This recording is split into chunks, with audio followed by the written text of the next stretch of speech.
Vote বিভাজন হ'ব নিশ্চিতভাৱে, কিন্তু বিজেপিৰ হ'ব। যেটো আমি ভাবি আছো অপজিশনৰ হ'ব, সেইটো নহয়। আমি দুই ভাই ককা, আমাৰ মাজত ধুনীয়া মিল আছে।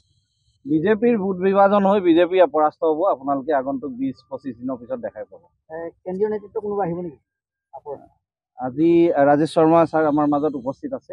তেখেতে কেন্দ্ৰীয় নেতৃত্বক প্ৰতিনিধিত্ব কৰি আছে।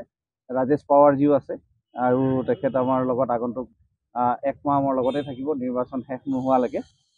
গতিকে কেন্দ্ৰীয় নেতৃত্বৰ আপুনি কেম্পেইনিঙৰ কথাটো যদি কৈছে, তেতিয়াহ'লে আমি মান চাহাবক আগন্তুক দিনত দেখা পাম ইয়াতে। আমি ৰাঘৱ চড্ডাজীক লগ পাম ইয়াতে আৰু আতিশী মেডামকো ইয়াত লগ পাম। ইতিমধ্যে দিলীপ পাণ্ডে ডাঙৰীয়া আহি গৈছে আৰু আগন্তুক দিনত আহিবলৈ গৈ আছে।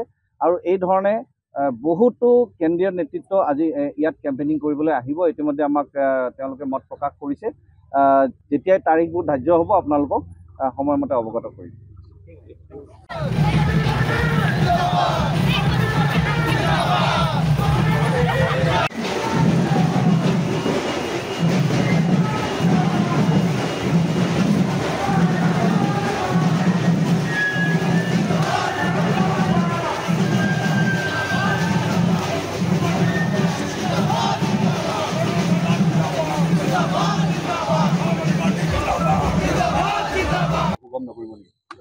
ভোট বিভাজন হ'ব নিশ্চিতভাৱে, কিন্তু বিজেপিৰ হ'ব।